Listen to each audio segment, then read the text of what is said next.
Welcome to the Pope on Film. I am Bunny Williams, and with me is I am the Pope in question. My name is May Lynn. I am the founder of the Church of Ed Wood, which is an actual thing worth a Google.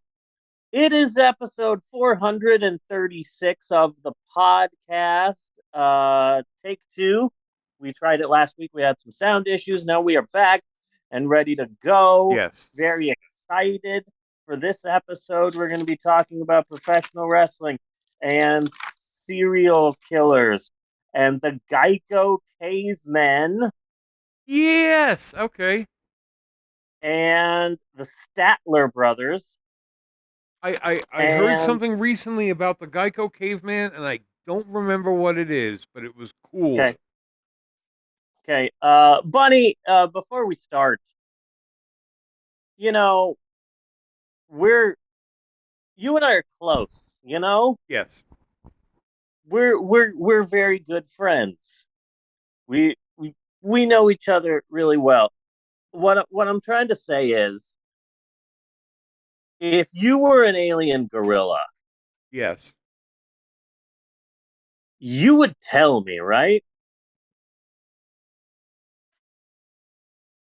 You're Depends on the oath I had to give to my simian overlords. okay. There was a bit of silence before you decided to answer, which makes me a bit nervous. Yeah, it's a big yikes, isn't it? It's a yikes. That's okay. Red flag. Yeah, Mel says that's a big red flag. Big red flag, but that's okay.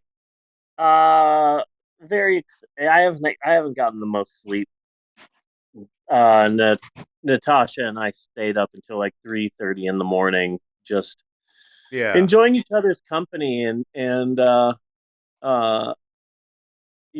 we're awesome. yeah. So I'm a little bit tired, but thankfully I wrote all of this last week. So I'll just be so that's good. Buddy. Oh, Yeah. oh, oh. I can't be that loud. Amber's working from home today from 12 to 6. Oh, So way to ruin the podcast. But I do I'm this is the first time that I'm ever doing this podcast from my iPhone. So maybe if this podcast behaves, maybe later we could do the podcast outside. possibly. So Yes. that's a possibility.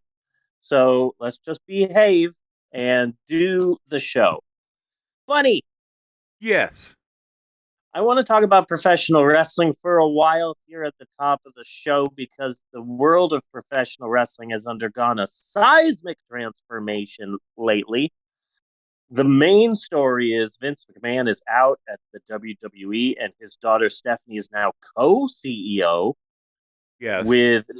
with Nick Khan, the man primarily responsible for the intense layoffs in WWE over the past few years. The man primarily believed to be responsible for the intense layoffs in WWE over the past few years. Uh, Not to be confused with AEW president Tony Khan. So Okay. there's two cons. There's two There are a lot of cons. cons in wrestling. There always have been. Yeah, yeah. And Stephanie, as the co CEO, has put her husband, Triple H, in charge of creative, which has actually gotten a lot of laps wrestling fans excited for wrestling again. Really? Yeah, a lot of people who have just uh, sort of been professional WWE haters for a very long time are suddenly saying, oh, well, Triple H is now, the head of creative and the head of storylines. And so, hey, maybe storylines will actually make sense. Maybe I should watch again. And so the ratings are going up a little bit. Uh, Fun fact, since the 1980s, the majority of creative, the writing, who gets pushed, who gets buried, all of that went through the hands of a 76-year-old out of touch billionaire. And as we now know, executive sexual harasser. Yes. Yes. whose wife was a legit member of the Trump administration. Go figure. Yeah. So when female wrestlers were being forced to have bra and panty matches and crawl on all fours in the middle of a ring like a dog, oh, Vince McMahon. When Kurt Angle became sexually obsessed with Booker T's wife and compared her to an animal, Trump supporter Vincent K. McMahon. Yes.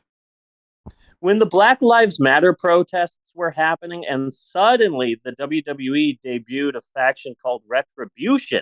They were young wrestlers dressed all in black who would show up, break equipment, set things on fire, property damage. Their gimmick was they were destroying the WWE as a form of protest because, according to Wikipedia, quote, perceived unfair treatment. Oh, did a 70 something sexual abusing billionaire Republican with ties to the Trump administration debut a Black Lives Matter mocking wrestling faction in the wake of the George Floyd protests? So now that Vince McMahon is out of WWE, the belief is that, hey, things might actually not suck, I don't you know. I know? just kind of picture this more like, oh, I don't know. We'll have, you know, Randy Orton fight Rey Mysterio, winner Triple H. We'll have Kurt Angle wrestling. I have no idea anymore. Name a wrestler. Um, See, it's hard when the pressure's on. Haystacks, Haystacks Calhoun. Haystacks Calhoun, winner Triple H. That's Yeah. kind of how I picture it going. Yeah, that's always been my fear. But basically, anyone being head of creative that's not uh, an out of touch billionaire has to be an improvement, you know? Yeah. That's the way that I see it. So yeah, this is universally being seen as, hey, maybe things will stop sucking ass now. I've come close to But actually still, watching an episode or two recently. uh, can hiring his son-in-law really be that much better? Well, see, he was in charge of I mean, creatives for we're the. talking about what you're saying here is that you feel better if Jared Kushner's taking care of it. Yeah, but here's the thing: is that Triple H was in charge of the secondary brand NXT, and he and NXT was great, and so people are seeing, Raw and SmackDown now as being, well, if it's even like half as good as NXT was, then that can only be a positive, you Oh, know? okay. Yeah. Uh, hey, Max, I'm doing the podcast from my phone today. Isn't that exciting? Yeah. If the podcast is good, we might do podcast outside later. So I can do that because I'm on my phone. How was spending the night at Jaden's? You good? Yeah. Yeah. I You mean, I did get my fingernail off.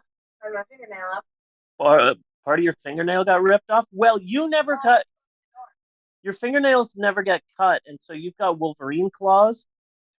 And having long fingernails can be awesome, but also that means that they sometimes snap off. Yeah, so that's a negative part of that. So yeah, I've hated the WWE for a very long time, as anyone who has heard this podcast before knows, and even I have thought of watching uh, an episode or two lately. So how many times have we shit on the WWE on this podcast? You know, Often. Often. yeah. So just the fact that, like, oh my God, Vince McMahon is out. That uh, and another thing that makes a Triple H run WWE so enticing is, it's the small things. Like Vince McMahon had a well-known hard on for big buff dudes. Yes. You know, 6'8", 6'10", 350 pounds, uh, tall buff wrestlers, and a lot of times it didn't even matter if they could wrestle or talk on a mic or have charisma as long as they were just buff and really tall. You know, the Great Khali, Nathan Jones, Amos, the masterpiece Chris Masters, Giant Gonzalez, Giant Silva, Ezekiel Jackson, Hulk Hogan, for Christ's Yeah. sake. What's the most complicated move he ever did? A leg drop. So Vince McMahon hated putting Daniel Bryan over because despite being a massive fan favorite, he was like 5'10", and that was a Vince McMahon no. Oh man. And that was really sad. That like, oh, I'm gonna force you to be in a comedy tag team to bury you because you were getting too popular. But back in the like late 80s, early 90s, wasn't Vince McMahon also accused of like sexual harassment of the male wrestlers as well? Yes, yes, that's something that people nowadays, I think, have forgotten.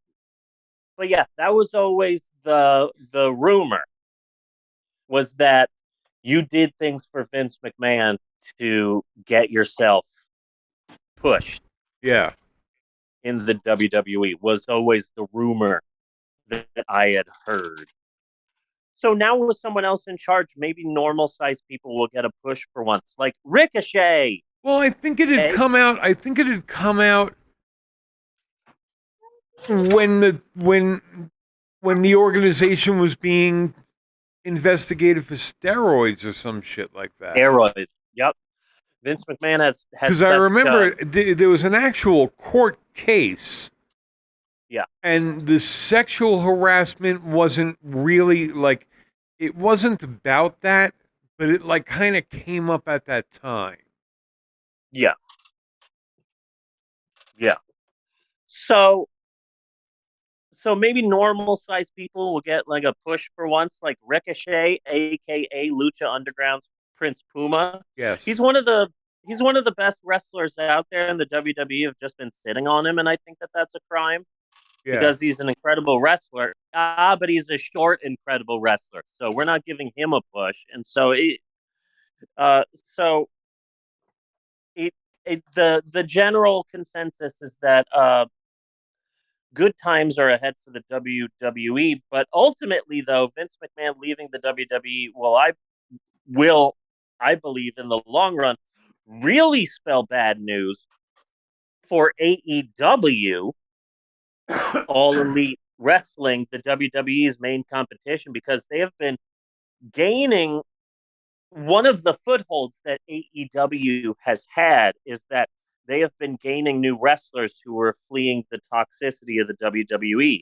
And the rumor mill is now saying that a Well, lot of and again, that's the same thing that happened with the WCW. Yep. And how they got a lot of the wrestlers off of WWE. Yeah. But now that the toxicity of the WWE is getting better because the 76-year-old out of touch billionaire and executive sexual harasser whose wife was a legitimate member of the Trump administration. Now that he's gone, the rumor mill is saying a lot of AEW talent kind of want to go back to WWE now. And that could really spell danger for AEW in the long run. Yeah. And that's a shame. There's also the very sad but true fact that AEW's ratings are really low right now. They're not doing the best ratings. And so Weren't they personally, weren't they kicking ass? Like the last time we talked about it, I thought they were doing really well. they were. They were. But the difficult part is that AEW is on TNT. And so a lot of times AEW just keeps getting pushed aside for the NBA, for this other sporting thing, for this important thing that's happening. So a lot of times AEW gets moved to like, oh, AEW is on a Monday this week. Oh, and AEW is on a Thursday this week. So it's kind of getting bumped around, and I don't think that that's been helping in the ratings. Yeah. Personally, I feel like what AEW should do to separate itself from the WWE is to really push their homegrown stars, because they have a lot of wrestlers that are pretty big that they created, Yeah. that the competition doesn't have. Like Orange Cassidy, who we've discussed on this podcast before. He's the one who does the Yes. flurry of kicks and wrestles most of the time with his hands in his pockets. I love Orange Cassidy. There's Hook. I really like him. He's kind of like a small, younger Goldberg. He barely talks. He just shows up. He kicks ass. He wins a match. He leaves. I freaking love Hook. Darby Allen. He's kind of like a like a like a alt skater Jeff Hardy. Danhausen Um, is a really Jungle Boy. I really like Jungle Boy. And of course, Danhausen, whom we love in this family. Danhausen is amazing. And he has a place in my heart. Basically, Danhausen is a professional wrestler version of the silly bad guy in a kid's cartoon. It, like he's Dr. Doofenshmirtz from Phineas and Ferb. And he shows up, hello, I am Danhausen, and I curse you. And I freaking love him so much. I tweeted about him yesterday, and he liked my tweet. This is Yeah. the first. This is the first professional wrestler to like a tweet of mine since Marty the Moth Martinez Oh no, Marty the liked Moth. liked a Lucha Underground tweet that I did. So I'm happy with that. But with the ratings As long as down, that's as far as it went. yeah, that's as far as it went. But with the ratings down, AEW is leaning heavily on the well-known names that they have. So okay, so you turn on AEW, and instead of pushing the original talent they have, you see Chris Jericho and CM Punk and Christian and John Moxley and FTR, and so it worries me that AEW will just shrink into another TNA, and that sucks. Yeah. But it it is exciting times for the world of professional wrestling. There were a week or two ago, Donald Trump made his way into the Vince McMahon drama. Okay. Let Oh me yes, see if yes, I yes, can. yes. Yeah, because Donald Trump was in the main event of one of the WrestleManias, and then he showed up again, and so Vince the WWE paid Donald Trump, but then the WWE made, with finger quotes, a charitable donation to the Yes. Trump Foundation, which was their way of paying Trump but getting a tax break because, oh, look at us donating money to an organization, give us a tax write off. And then Trump accepted that money and put it in his pocket as a way of saying, ha ha, this will get taxed less than if I just get a payday. Yeah. So there's a possibility that might be illegal. I don't know. I'm just happy to have finally seen a horrible person like Vince McMahon get taken down a peg, because Yes. he Oh God, deserves yes. it. He absolutely deserves it. And so proud I am of all of that. Uh, so that's really it for professional wrestling. I might actually like catch a Raw or a SmackDown. Oh, is everything okay? Yeah, Jeannie's just not feeling well. Oh my God, does she have the Rona? No, not this time. Okay. Fired. Oh no! August 1st. Oh, those SOBs.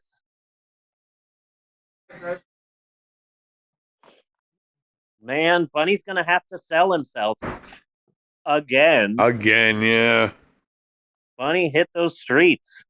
You just take what your So if mama you would made like you. to support the show, Yeah, yeah. drop me a DM. So that's it for the opening. I just wanted to talk about the WWE. It's really exciting what's going on. Yeah. If you want, Bunny, we can transition into one of our most beloved segments, running the clock. Running the clock. That sounds like a good plan. Yeah, let's run the clock out. How much time do we have? I'm doing it on my phone. It's not telling me that we're not at 10 minutes at a 10-minute Zoom warning yet, We are we? haven't gotten to the warning yet, no. Okay. Well then, cut on. We may have like another 15 minutes. Wow, awesome. Okay. Well, cut on the WWE talk, and now it's time for our newish segment. Running out the meter. Is Running that out what the it's called? meter. Running out the meter with Bunny and Maylin. I will not rest until Jeannie is uh until I get my revenge for what they did to Jeannie. Okay, good. So I'm gonna once this podcast is done, I'm gonna go into a training montage because that's how I'm gonna get prepared. I'm gonna be doing like the crane kick Yeah. on the beach. Oh, and slow motion running. Slow motion running. Yeah, those are the two. Those are the two main things that I'm going to be doing. I saw a movie recently, a newish movie, and it would be my number one favorite movie of the year if it wasn't for the beauty of everything everywhere all at once. It's a British sci-fi comedy. Not really sci-fi, but it's called Brian and Charles, Okay. and I absolutely love it. I Really? absolutely love it. Yes, it's just about this guy, and he's really lonely, and he, builds bizarre things in his shed. And one day he tries to build a robot, and it actually is super successful. And the robot names himself Charles Petrescu, and it's just so funny and cute and sweet. It feels like a bizarre British attempt at a subtle Christopher Guest movie, Okay. and it's really adorable. It is such a cute little film, and I am absolutely in love with it. It would be my number one favorite movie of the year if it wasn't for Everything Everywhere All at Once, which is the best movie of the year Yeah. in my mind and in my heart. And I saw it 4.5 times in theaters now, which was important to me because I needed to see it more times than I saw Cats in theaters. So I saw Cats 4 times, and I saw Everything Everywhere All at Once 4.5 times. So that's How exciting. half a time? Uh halfway through the movie, the power went out Oh. because of a tornadic activity. It's such a nice day. I'm gonna do podcast outside. It's such a nice day. Okay, we're outside now. It is a right pretty day. I'm I not sure had if you can see the cat behind me. I saw Prey. It was on Hulu. I've I got it. I've got a copy of it, but I haven't seen it yet. I want to. I was Was I it any good? I'm okay with it. I mean, it's a Predator movie. I'm not a Yeah, big Predator fan. It neither had, am I. taking it in a new setting is interesting. I'm okay with that. I don't see how you're taking out a Predator with a tomahawk, though. Yeah, yeah, I have a problem with that. Now, as far as I understand, predators are like, this is their sport. This yeah. is not a invasion kind of thing. They like it. Your picture just let there. You back. Okay. Hi. That They I've like never it. done it on. They do it for sport. They do it to relax. They are a planet of Donald Trump Juniors. Okay, Yeah, and that was my impression of Prey, and in a bigger sense, the Predator franchise. yeah, Okay, so like, it's a sport, and these aliens are very sportsman-like, as they yeah, have been depicted before. So, you have a predator, who's really proud of his sporting ability, you know, and he really wants to challenge himself. So yeah, go after the Earth's toughest warrior, Arnold Schwarzenegger, trained mercenary with the best equipment that money can buy. Go hunt that guy. Okay. So basically, we got the same kind of character fighting each other. You know, both, yeah, they have the equipment, they have the technology, they're both skilled hunters, basically. You know, fine. Then have the invisibility cloak and things like that, all the other shit. But if you're on the budget expedition, you can't go after. It's like going to hunt grizzly bear or going to hunt rabbits. yeah, You know? yeah. I get that. So in Prey, he was going to hunt rabbits. Basically, people who were just living their lives. We just got the 10-minute warning. Okay. People who were just about their business, living their lives. Yes, they could fight when they had to, but that's not like all they did. You know, that Yeah, wasn't their life. And they had no technology. So all they have for weapons is basically rocks and sticks. yeah, You know, so for I, our predator in this movie to have all of the gear, this seems like really, really bad sportsmanship to me. yeah, yeah, You yeah. I know, get that. We're running out the meter. now Yeah, I get that. had that predator landed on Earth, ripped all of its clothes off, and put on a loincloth, now we're talking something. Yeah, Okay? Now you're yeah, evening the odds. Now it's a sport. But yeah. That's a Prey good was point. really more like, let's shoot rabbits for fun. Yeah, You know? I've never cared too much about the Predator franchise, like ever. Yeah, either one of them, that or Aliens, which they're like fucking intertwined. But Yeah. like the first the, the first Predator movie was a good movie for an Arnold Schwarzenegger movie. Yeah.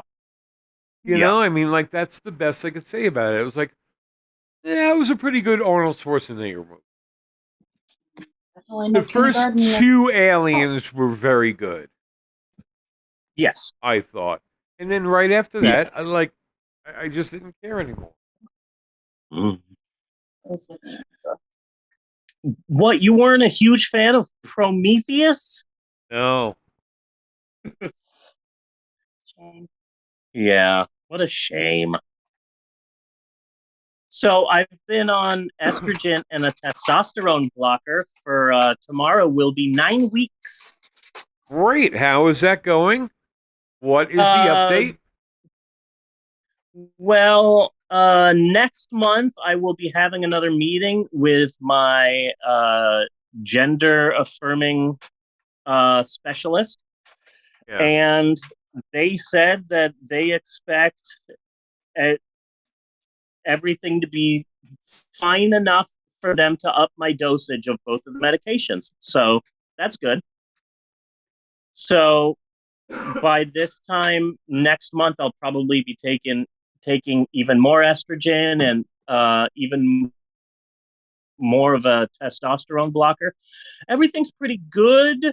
I'm hungry all of the time, but I've been trying to eat healthy and I've been working out.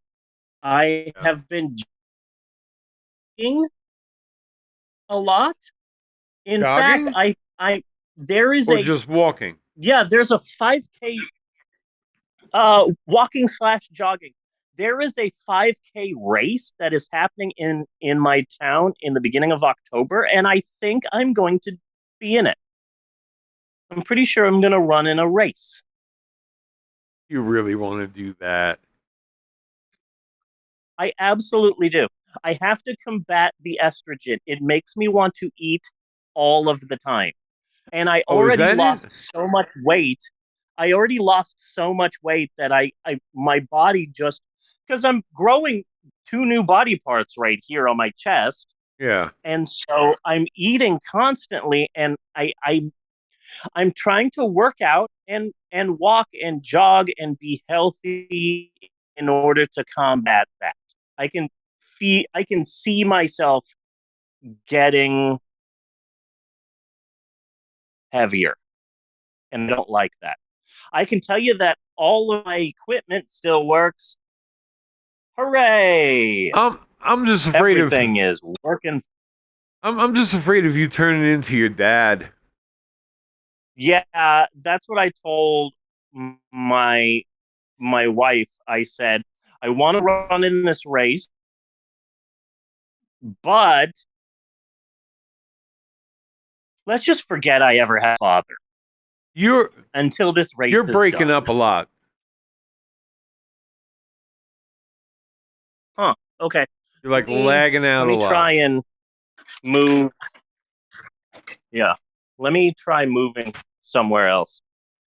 Maybe that will help. What's happening? Just a lot of lag. Hey, I've got an idea. Okay. How is it now? Is everything good? Well, we'll have to give it a try when you settle down. That was kind of creepy, Okay. though. You were going through some really dark places. Suddenly, we were in like a haunt, Yeah. and it's getting to be haunt season. Yeah, it is. So, I bet Bruce Noble's happy. yeah, we're gonna cut out soon. I don't know how long, but Okay. how many movies do we have left? Two. Two. Two movies left. Two. We've got the big budget Songbird, and then we've got the final one, Virus Shark. Irish Really Shark. Yeah, really excited about Virus Shark. So those are the two that we have left, Songbird and then Virus Shark. Okay. And then we will be done with our summer of COVID exploitation. Yes. So excited about that. Well, okay. And then So, I have 2 movies picked,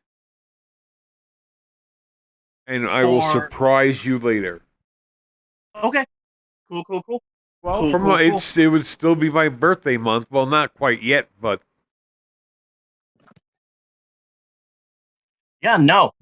You can absolutely take over once we're done with these 2 COVID exploitation movies. This has been a difficult summer, it has been a rough summer. It has. but not this week. This week's movie is freaking awesome. Yes. I Oh, love this I'm week's glad movie. you agree. I wasn't sure from your response, and it was funny because this is the one that I was most afraid of walking into. Yeah, Out of all of them, I looked at the trailer and I really wasn't picking up comedy off of it, and I could see that it was trying to be out there. So like, and everything we've watched has just been so bad absolutely that horrible. I was like, okay, they're either going zany comedy or they're going like horrific weird. But Yeah, either way, they're not going to do it good. So like, this is going to just suck. And I was yeah, very happily surprised. yeah. It was good. It was good. I'm excited to talk about it. I'm excited to be able to discuss Ram Ranch on our podcast. Okay, great, because I don't know what the fuck that is. Okay, I absolutely do because of Game Grumps. So I can absolutely. We're going to talk about Ram Ranch in the later in the podcast. So that's going Yeah. to be good. And we're going to be talking about the Statler brothers and the The Geico cavemen. yes. Was it Yeah. this movie? Did I read up on? I might have. I actually left this movie a good fucking IMDb comment, and I have never done that. Good. Like ever. Good. I gave it Yeah, and I might have read it there. But probably. Yeah. yeah, I gave it a 7 out of 10. I thought that was more than fair. Yeah. Yeah. But we'll get into it because it's definitely not perfect. Uh Yeah. why don't we just reload it? I mean, we Okay. don't have to run out the clock. No, we don't have to. Yeah. So we're going to take a short break. And then after that, we're going to be going into Steve's historic approximations. I have a story about a serial killer, and I'm not exactly sure why it's so funny. Yeah. Up, and it just cut.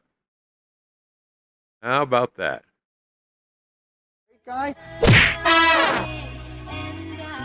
I think Social Security should be privatized. You can't go to a supermarket without being accosted by a homeless guy. Democrats and liberals attack viciously.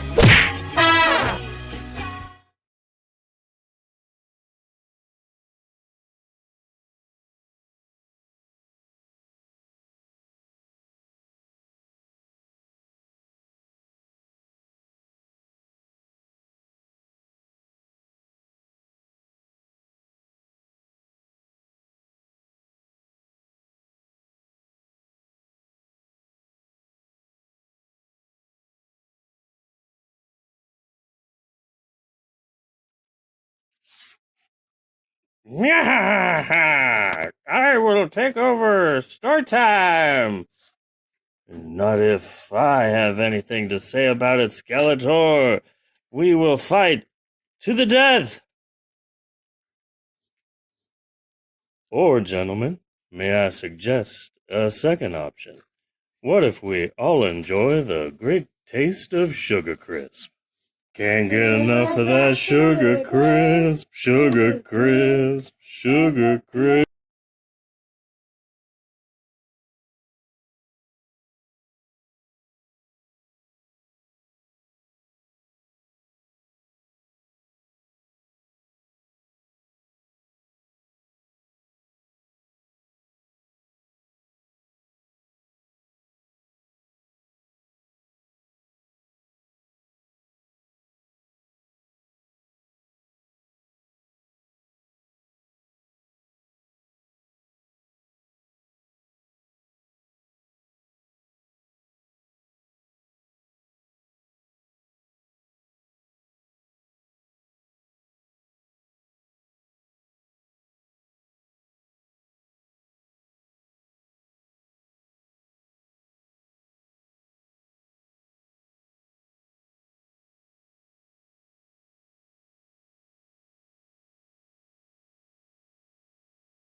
right.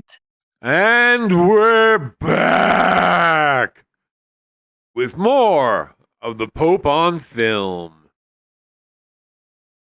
Bunny! Yes. If you're like me, you're no doubt a big fan of this podcast, The Pope on Film. I mean, who isn't a big fan? It's sweeping the nation. But only the real fans, the true hardcore fans, the ride or die fans who have been with us since the beginning when we were just a zine, Yes. the official zine of uh, Borders Books and Music. Yes. That wasn't very successful. The people who have been with us since the beginning, they would know two facts about us, two undeniably really real and in no way made up on the spot facts about the both of us, Bunny and Maylin. First off is the fact that when you aren't doing the podcast, Bunny, you are a celebrated a celebrated hip hop street dancer. What made you want to become a hip hop street dancer? Well, first, celebrated. I kind of have to reject that. I mean, I'm just Bunny from the streets. Yeah. Same dude I've always been. I I had a really bad fall on some ice. And it's and there's nowhere to land but more concrete when you're walking when you slip on the ice in the streets. You're just trying to not hit your head on the curb. So I had managed not to completely fall, but went through just wild movements in trying to save myself from cracking my head on the curb. And one thing led to another. I was spotted by some guys. They asked me to come to this competition. They thought I actually did these moves all the time, and I didn't. So now I have to duplicate it in front of people, and luckily I was able to do it. Go figure. Good. Yeah. What a crazy random happenstance. Yeah, exactly. And the second fact, which is about me, is that I'm a lover of history. What I was love it? it. What was that Saturday Night Live bit? The Jay-Z story? Yes, with Mike O'Brien. Yes. Jay-Z. I love that so much. And we did that for the show too. Yes. Yeah, we did. Yeah. I love that skit. And the second fact, which is about me, is that I'm a lover of history. I love it. But I'm also a storyteller. So this is the part of the show where I get a story from the history books, maybe one that people don't know that well, and reword it via my own unique storytelling style. And that's what this is. It's time once again for another educational installment of Steve's Historic Approximations. You okay? Are you choking? Are you choking? You good? Dun dun dun. Oof, you scared me, Bunny. Or Shap, as I like to call it, repeatedly, annoyingly, whether anyone really wants me to or not. Now, personally, I like the name Shap. It's simple, short and simple. And as much as I like the movie, obviously, whose idea was it to make a movie with Patrick Swayze, Wesley Snipes, John Leguizamo, Chris Penn, RuPaul, and call it Too Long Fu, Thanks for Everything, Julie Newmar? That's too long of a movie title. Yes. Too long. It needs to be short and simple, like Chap. That's simple. Yes. Steve's Historic Approximations, the podcast segment. That's too long. That's why Shap is there. That is why Shap is right there. And especially even at that point, it had been years since I had heard the name of Julie Newmar spoken out loud. Yeah. So I Yeah. was like, you really do have me with the title. Yeah. Yeah. I love that movie. I'm I have I'm iffy with it. forever. I'm iffy with it. I kind of like it overall, Yeah. but except for John Leguizamo, the casting kind of pisses me off. Wesley Snipes and Patrick Swayze are too into them macho bullshit to give it over to the role. Yes. Okay, I can agree with that. John Leguizamo, he goes all in. Those two look like they are play acting. You know, they're Yeah. not doing their job. You know, they're they're not being very good actors. They're not giving Yeah. themselves over to the role. Miss Chi Chi Yeah. did, yes. Yes. Anywho, this week on the old Chappity Shap Shap, we will be discussing the legendary real life Chinese serial killer who was sentenced to death, pause for effect in parentheses, and his famous movie star dogs, second pause for effect in parentheses, who were also sentenced to death. Bunny, do you need me to run that by you again? I do think I could use one more time. Okay. We will be discussing the Chinese serial killer who was sentenced to death and his famous movie star dogs who were also sentenced to death. Okay. Absolutely true story. Bizarre, and I love it. Now, a lot of people go gaga over serial killers. There are fandoms out there. I've never been one of those people. But I dare say, if you see someone heavily into rockabilly or someone with tattoo sleeves, the odds are pretty good that they could tell you a lot about H. Holmes or Richard Ramirez. I like to know who all of the serial killers are. I enjoyed the period of my life that I explored serial killers. Not into serial killers, and like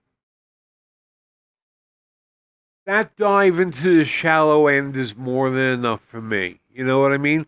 Because what I Yeah, wound up yeah, finding is just pretty much any one of them, they're pathetic. yeah, They're just yeah. pathetic. You know, and I just can't watch that much of that. Like really, like Jeffrey Dahmer is trying to turn somebody into a zombie so that they never leave him. Like, ah, Okay, get him a Batman. real doll, or like that is like that is like beyond pathetic. Like, okay, Yeah, so that's why you're killing people? Yeah. yeah, Now, yeah. It's ridiculous. fictional, and this is an overall theory of mine, okay? Yeah. Just like Nazis, okay? Okay. Nazis, when you actually get into Nazis, are completely fucking pathetic Yeah, and disgusting. yeah, But movie serial killers or movie Nazis, yes, cool as fucking shit. yes, absolutely. How the hell do you beat? None of these real serial killers hold a candle to fucking Hannibal Lecter. Yep. What That's a other? killer. But I dare say that if you're into rockabilly, there's a good chance that you also it it it's a safe it's safe to assume that that person knows a lot about Charles Chuck Manson Yeah. or come on Eileen Wernos or the Zodiac Killer. Housewives too. Housewives also know a lot about serial killers because true crime Yes. podcasts are a big thing. What other groups might know a lot about serial killers. Hot Topic employees. Yes.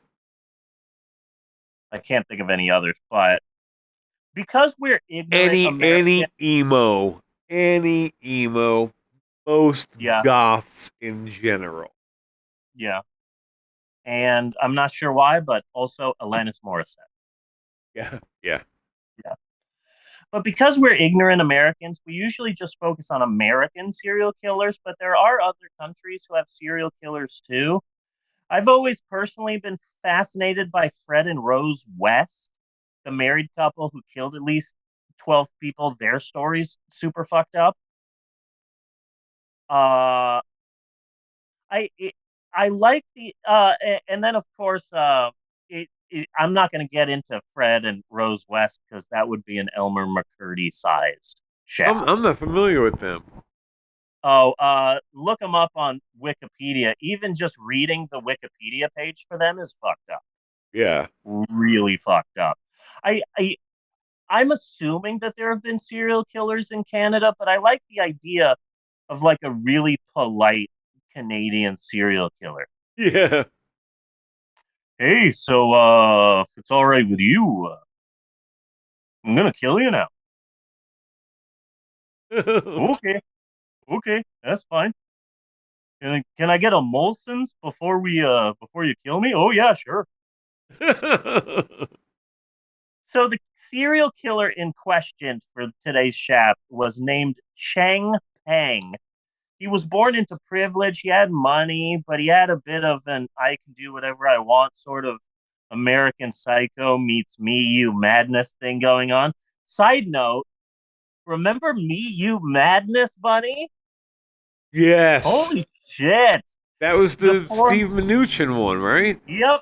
Yeah. Former Secretary of State Steve Mnuchin's wife made a film in 2021, and it is the absolute worst. Her name is Louise Linton, and the movie is so fucking bad. So Cheng Peng started hanging with the wrong crowd. His parents hated that. Cheng started a thieving and he got arrested. And his rich father was all like, yeah, I can afford to bail you out, but I won't. Learn a lesson, son. And so Chengy did time in labor. I'm going to call Cheng Peng Chengy for the rest of this shaft. Yeah. Just like how it sounds. So Chengy did time in a labor prison. He gets out, and his rich ass dad goes, "Hey, Chengy, you need to like straighten your act out. So I've arranged a marriage for you." And boom, Chengy's married. And the belief is, you're married and your wife will be around and your wife will be able to make sure that you're on the straight and narrow, but she's always away at work, which means our boy Chengy is always alone, and that's a no good Yeah. with Italian hand gestures. If you're just listening to this on Spotify or Apple Podcasts or Stitcher, you're not seeing the Italian hand gestures. So just know that's a spicy meatball is what I'm doing. So Chengy meets another woman and they start doing it, but Chengy's worried that his wife will find out. So one day he gets a big ass pipe and hits her dead and then dismembers her and buries the pieces in the backyard, like you do. So that was victim number one. There would be five more victims. Sometimes he'd kill them and bury the bodies. Sometimes he'd dismember and bury the parts. Sometimes he'd do it alone. Sometimes he would do it with a gang he formed, and they would thieve and steal firearms. And occasionally they'd help him kill this gang, with finger quotes, gang. They didn't have a name. I'm going to go ahead and call them the Friendship Bunch. I think that's a good Yeah. name for a gang of thieves and murderers. The Giggle Fits. The giggle fits. The Super Friends. Yeah. The Get Along Gang. That was a real cartoon from 1984, and I loved it. The Get Along Gang. I'm still kind of stuck on the spicy meatball. Spicy meatball. I'm kind of amazed that a catchphrase from an early 70s commercial popular commercial, but that phrase is still around to now. That's some long fucking longevity. And I find it even more fascinating that it's kind of a natural go-to thing to say, even though a lot of people now probably have no idea where it No came idea. from. No idea. Yeah. Vaguely related to what you just said, there was a time in the 90s and 2000s where people who had never seen a single episode of Kids in the Hall would still go, "I'm squishing your head, Yes. squish, squish," and Yeah. and and they had never seen Kids in the Hall, but that just became so popular that everyone did it. Just like I am convinced 100 years from now, if we are still here, people will still be saying, turn it up to 11 and have Yep. no idea No clue. what Spinal Tap even is. Yeah. Not at all. Isn't that something? I find that's that something. really fascinating. These things that just like kind of sneak into the language. Yeah. Yeah. So, okay. So, Chinese serial killer, 6 victims. That's an okay chap right there. This Chinese serial killer And and it his was 6 an victims. Alka-Seltzer commercial, by the way. Oh, that's a spicy meatball. Yeah. Yeah. Because it was Yeah, I an remember Italian. that. The commercial was an Italian family, but they were shooting a commercial for the sauce and the spicy meatball, and he had to be doing it take after take after take after take, and he kept saying, "That's a spicy meatball. That's a spicy meatball. That's a," and he was just getting sicker and sicker from eating all the fucking meatballs Yeah. that It's he like needed Alka Seltzer. Lucille Ball with Vegemin or whatever. Yeah, And yeah, she keeps getting drunk from the thing. So, Chinese serial killer, 6 victims. That's a okay shaft. That's a fine shaft. That's a decent shaft. But what puts it over the edge is what happens between victims 5 and 6. That puts this shaft over the top. That puts this shaft at 11. yes, So Changi's got a gang now, the Get Along Gang, and they need money. They need more money. And Changi hears from someone, "Hey, you know what makes good money? Dog breeding, dog training. That makes a ton of money." So Chengi gets like 20 to 30 dogs, and in between murdering, he has himself a successful business training dogs. okay, So put a pin on that. Put a pin on Cheng Peng, the Pope on Film podcast, keeping the pin industry alive. Put a yes, pin on Chengi because let's talk movies. Okay. It's 1993 in China, and director Xi Jin is working on a big time prestige drama called An Old Man and His Dog. It's a film set in rural China. It exposes the status quo issues in China, and in particular, the plight of lonely elderly people. Real award bait drama, big time prestige film. If this was an American film, we would call it Oscar bait. I don't know what you would call it in yeah, China. Chinese Oscar bait. But big time prestige film here. And eventually they nab an actor to play the old man, an actor named Tyan Ji. But the dog has to be perfect. Can't just get any dog from the street. It has to be the perfect right dog. And there's open calls for dogs to star in it.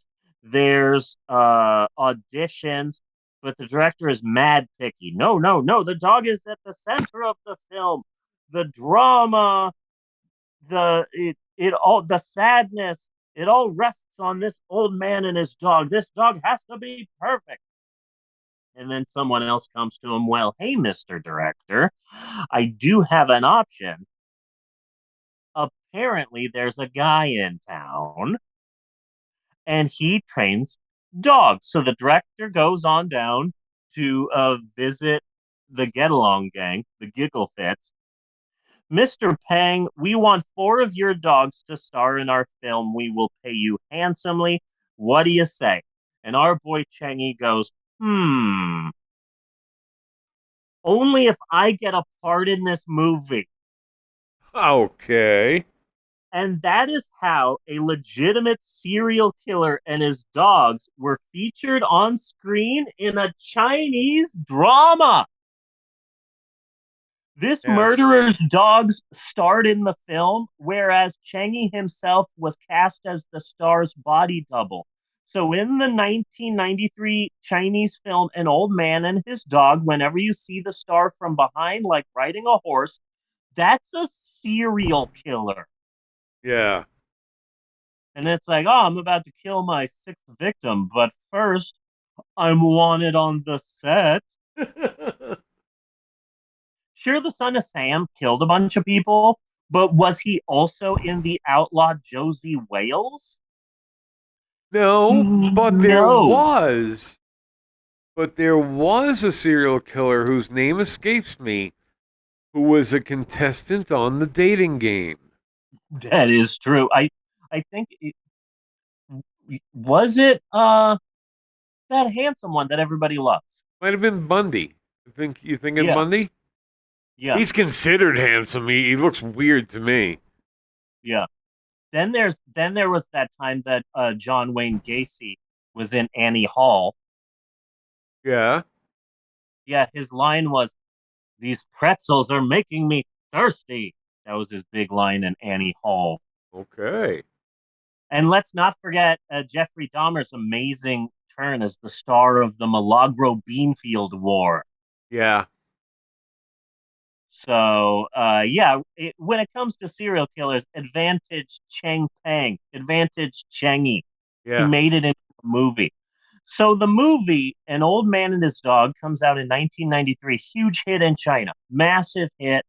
People love it. Well reviewed. Wins a ton of awards. It currently has a 7.8 out of 10 on IMDb, which is definitely a better score than Recep Evadik 7. Our Wow. podcast is big in Turkey because we keep mentioning the Recep Evadik franchise. Yeah. It has now been over a year that we have been discussing Recep Evadik. We're gonna have to watch one or two. Eventually, yeah. So cut to it's 1995, and Chengy's wife is all, I'm starting to get suspicious about shit. So she calls the police, and the police are all like, okay, I guess we better investigate. And so knock on the door, knock, knock, knock. Chengy answers, hi, how you doing? And it's like, hello, Mr. Peng. It's us, the police from whatever this town is in China. Oh, what are you doing here? Oh, well, we got a call about some suspicious shit going on, and we just need to take a look around the premises. And Shangy goes, oh, okay. Well, I have a business here I'm running. Is it okay if, I tend to my work while you're looking around? And the police are like, oh, yeah, we'll be in and out. We just have to take a look around. We know you're a respected businessman. So it's fine. You can wander around the house, do whatever you need to do. We're just going to take a look around your place and then leave. And it's like, okay, cool. Yeah, I'm gonna go and work on my dogs. And it's like, yeah, you go ahead. You're a respected person in this town. You were in that movie. Yeah. Huge deal. You go ahead and work on your dogs, and we'll just take a look around the house. And Chengy goes, okay. So he goes to the backyard. He goes to the kennel. He climbs the kennel. He jumps off of the roof of the kennel. Next thing you know, he's running through the neighborhood away from the house. And the police are like, huh, looks like he's climbed on top of that kennel and he's out of the yard. Okay, he's running away. Well, I guess he was just busy or something. Maybe he was late for a meeting. It's fine. Yeah. Let's not make a big deal about it. He's a respected businessman. Let's just take a look around, and then we can go back to the precinct. And seems to be a lot of shotguns here and a lot of bloodstains. Well, shit. So they call some people. They start digging up the backyard. There's a body there. There's a body there. There's a foot. There's an arm. They find a shit ton of people parts, and uh, the head of police, whom in my mind is J. Jonah Jameson, and Yeah. it's like, so what happened to so Cheng Peng is a murderer? I can't believe it. It's a good thing you arrested him. Yeah. The thing about that is he is long gone. Okay. We kind of sort of just let him wander around while we were. Yeah, that's our bad. Uh, yeah, we didn't arrest him. We kind of let him go. So Changi's on the run. And seriously, the adventures he gets into while on the lam See, could I be like their to own I like to app. picture I like to picture here, you know, he's outside, he's training his dogs. The cops, whoever come, you go, all right, and they go inside and they go to look and investigate. And then he turns and he starts running so fast that he's not moving at first. And there's just dust building up along his feet. And then he goes, Yeah, Phew! yeah, like all Looney Tunes style. But he is gone for like 6 months on the lam and going to different towns and getting into adventures. At one point in time, he gets a job as an apprentice to someone. Like it's a whole chap in and of itself. Him, this Chinese serial killer being on the lam, but yada yada yada. Chengi is arrested. The Get Along Gang, the Giggle Fits, are arrested, and Chengi is basically laughing at police, and he's like, "Oh yeah, the police are like, don't you feel bad about what you did? I don't. Well, you will face a reckoning from God upon your death. I fear God does not exist. I fear no God." And he's just having a blast. And eventually, he basically says, "Ha! Good luck finding out how many people I killed. I fed most of the bodies to my dogs." Oh. Yeah, so remember how I said the serial killer and his dogs were both killed? Apparently, Chengi would dismember the bodies, and oftentimes he would just get, like, here's a hand, here's a foot, here's a torso, and feed it to his dogs, including the four who starred in the award winning 1993 Chinese drama An Old Man and His Dog. Okay. An old man and his dog who ate people. So in September of 1995, Cheng Peng was killed as well as his main accomplice, and they put down all four of the dogs who Oh, starred in the well, film. And I think that's kind of fucked up, right? they were It's not kind the of accomplices, though. I don't know. it's not the dog's fault that they were fed body parts and ate body parts. I, I I don't. I don't know, but isn't there like a theory like once an animal like a dog tastes human flesh, then they're kind of like addicted to it? I don't know if that's real or some urban legend horse shit or something like that.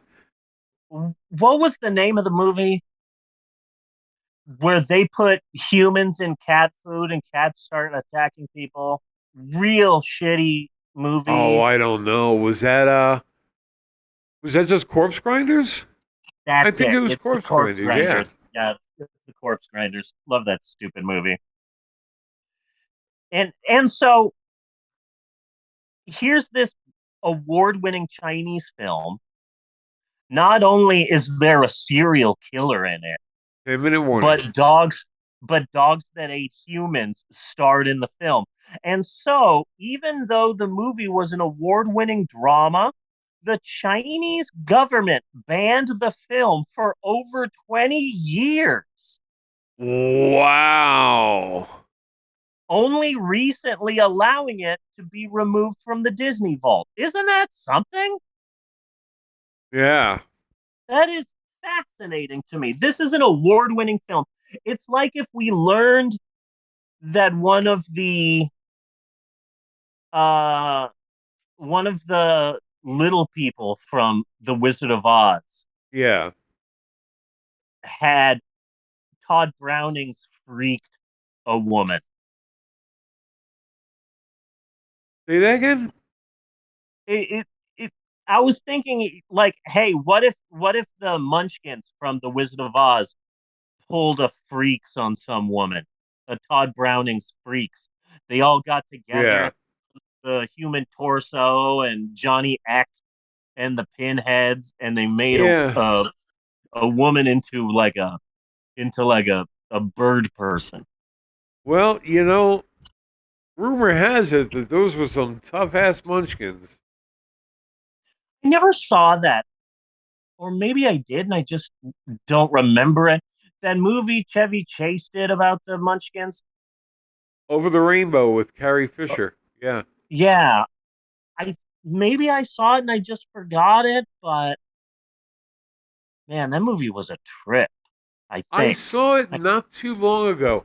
I saw it when yep. it came out, and I thought it was a really good movie.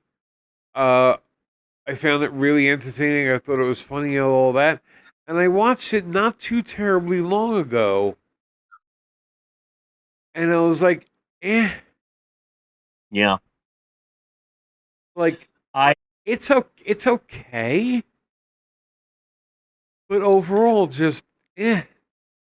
Yeah. Last Christmas, my family got me a DVD of Heartbeats.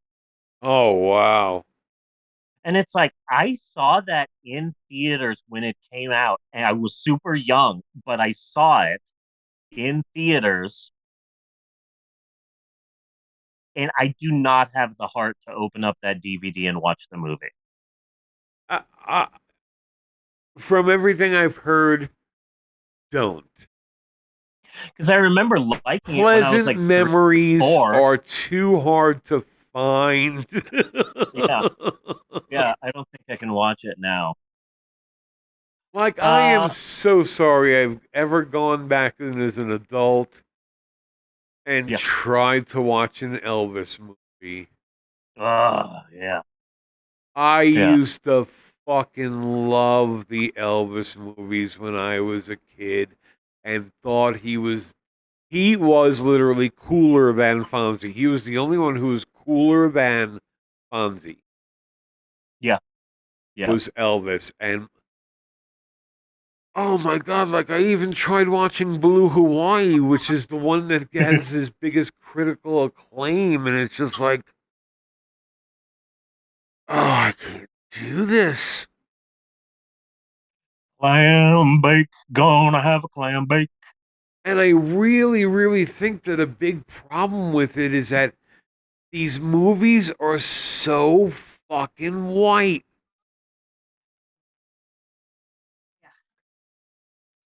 Yeah, they're insane. It is just like Blue Hawaii is like white man paradise.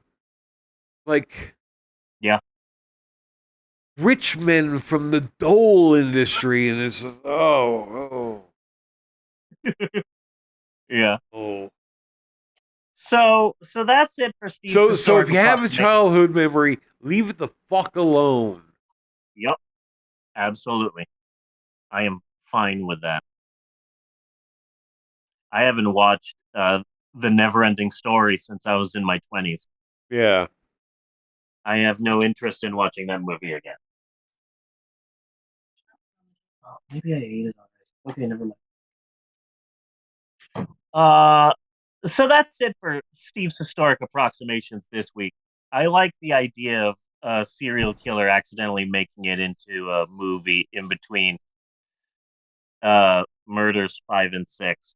I think Yes. that's pretty neat that this movie was banned for over 20 years because of a serial killer and his human eating dogs. Well, I think that's kind of like spotting a serial killer in media, because really, even the dating game is fucking cool. Yeah. It's as close as we're going to get to spotting Doctor Who. Yeah. You know? Yeah. That's as close as we're going to get. But they're going to Yeah. pop up in weird places. But really, where can you put a serial killer that it's not like, what if you had pictures of him at a museum? That would be fucked up too. Like, Yeah. the serial killer at the museum. Yeah. That's funny. But it's fun. So that's it for Steve's Historic Approximations this week. Be sure and join us next time for more educationally uneducational fun with Steve's Historic Approximations. And cut on that. Bunny, it's almost time to talk about this week's movie. And yeah, it's almost time for Dicks Out for Harambe. Yes! So that's exciting. Dicks out for Harambe. Dicks out for Harambe. Again, dicks out for Harambe. This movie may potentially make this summer have been worth it. This in 2025. Yeah, 2025. World in Play. Completely different vibe, though. But I'm looking forward to talking about this. Yeah, me movie. Too. So this week's movie is the 2021 bizarre existential comedy coronavirus conspiracy. And we're going to be taking a short break. And then when we come back, we're going to be discussing this movie and the Master Chef and Geico commercials. Yes. And Harambe. We're going to be talking about Harambe. So we will be right back. Did we got a 10-minute warning? Yeah, we have about 2 minutes left. We might as well just get on to it, and I gotta pee. Yeah. Okay. Cool. We will be right back with more of the Pope on Film after this. Do do do do do do do do do do and break.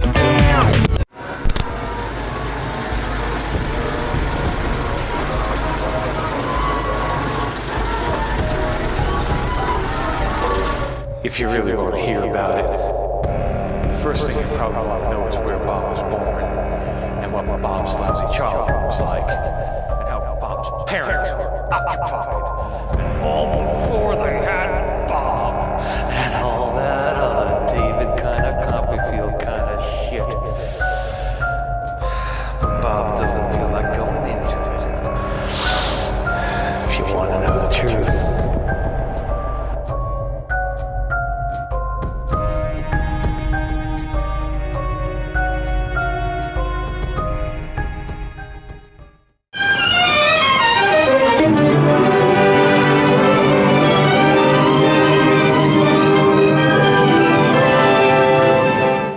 On the outside, they seemed like the perfect Hollywood couple. My name is John Johnson, but everyone here calls me Vicky. Andre the Giant, we hardly knew ye. What's up, y'all? Bill McNeil saying there's a party all up in here and you need to get with the flow. Oh, yeah, Rocket Fuel Malt Liquor's got the heavyweight power. Whether you got the EOS to rip it up to some fat booty beats or just chill with the honeys. So get on the rocket and see the stars. Rocket Fuel Malt Liquor. Damn! The erotic adventures of Hercules. Close it up, close it up, close it up. You don't scare me. I got chunks of guys like you in my stool. Now this is something the other tour guides won't tell you. Seasons came and changed the time. The murder of Phil Hartman. Dig your own grave and say. Have you ever heard the expression, when life gives you lemons, make lemonade and then toss it in the face of the person who gave you the lemons until they give you the oranges you asked for in the first place? In this particular cell block, Machine Gun Kelly had what we call in the prison system a bitch. And one night, in a jealous rage, Kelly took a makeshift knife, or shiv, and cut out the bitch's eyes.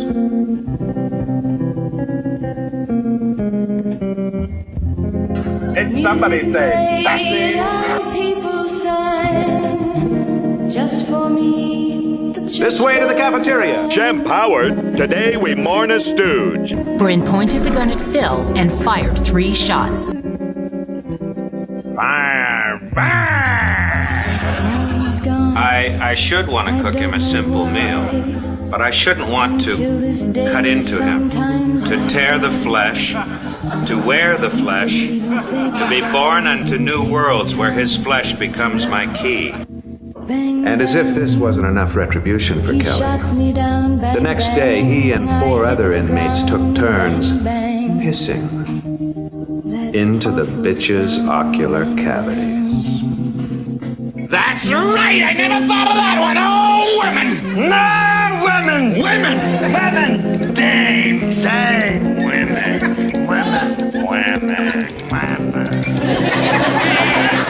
Moments later, Bryn picked up a second gun and lay down next to the body of her husband. She held the weapon to her own head and pulled the trigger.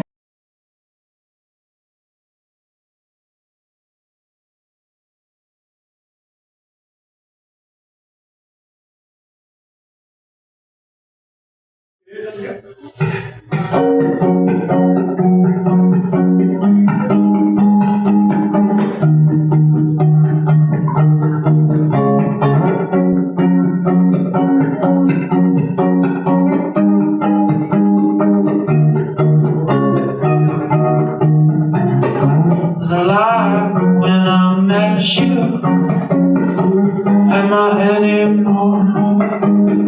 I should have been another time. Should have showed up. I was breathing when I met you. Took my breath away. Metaphor, yes, when I said it, but not really anymore.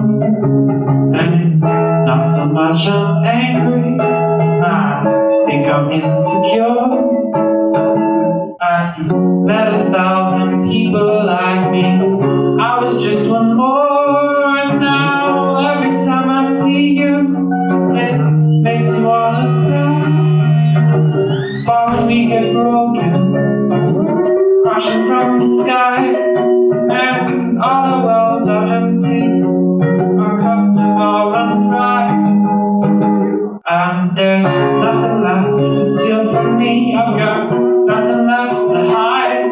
I've got nothing left to hide.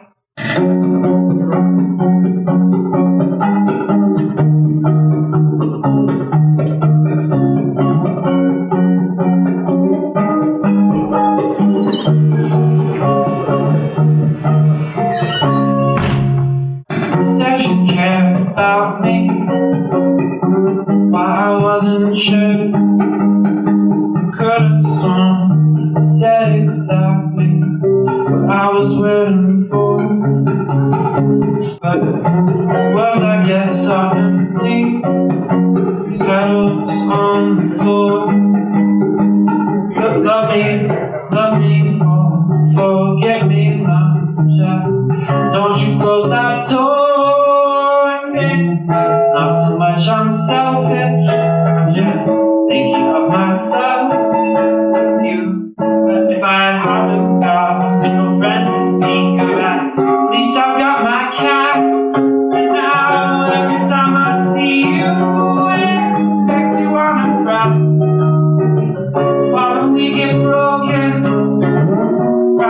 from the sky, and now all the legs are empty. Our too far to try. There's nothing left to steal from me. I've got nothing left to hide. I've got nothing left to hide. Thank you.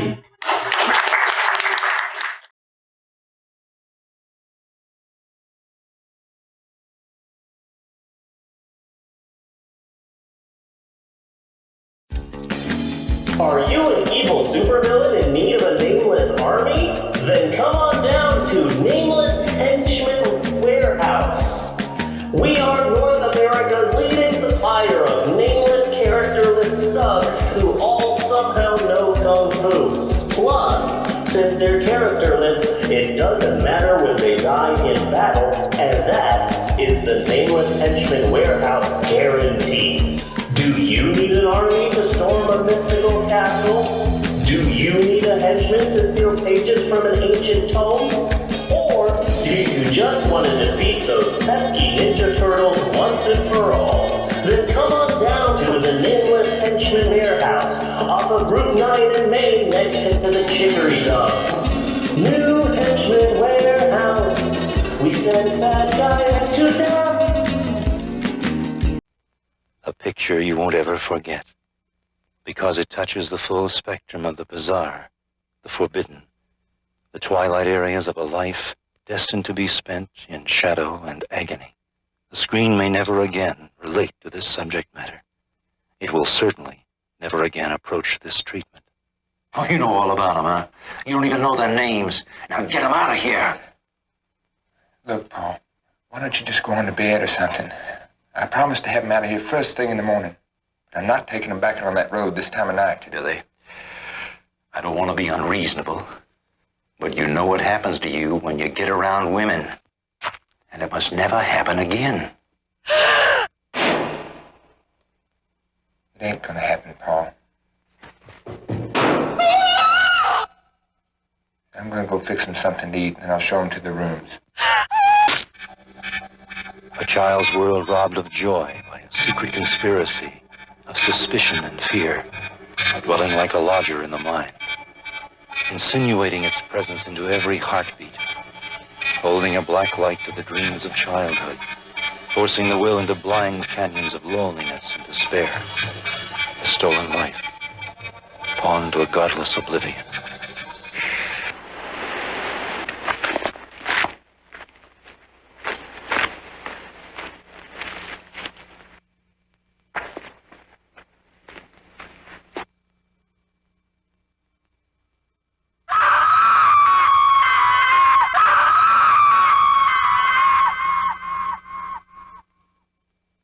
The only ones left to mourn, the last witnesses to the execution, suspended in time by a puppeteer with blood on his hands. Little broken dolls that go on dancing after the music has stopped. 3. Judge me by my size, do you? My penis you have not seen. Huge it is. Yes. Suck it you will.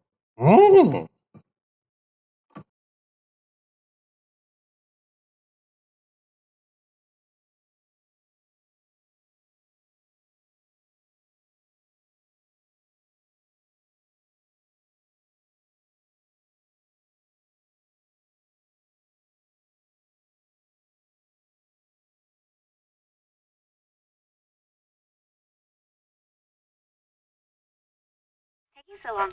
Where are you? Are you safe? I'm at home. Where are you?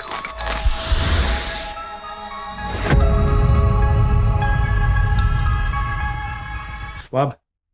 What? Swab. What are you doing with me?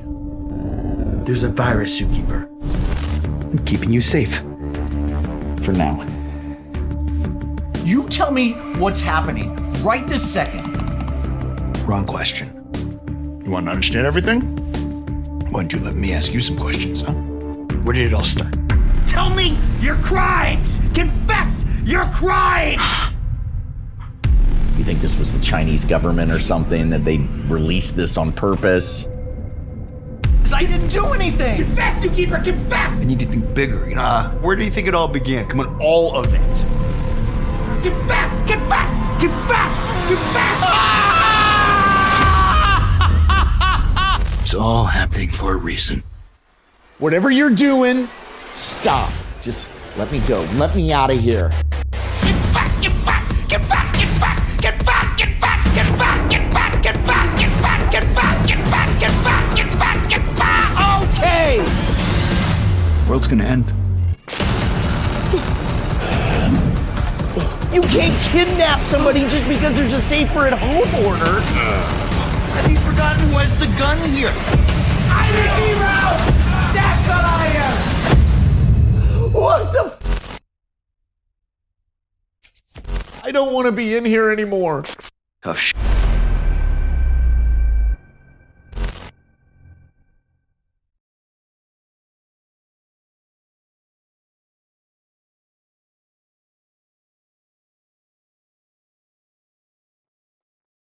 And we're back with more of the Pope on Film.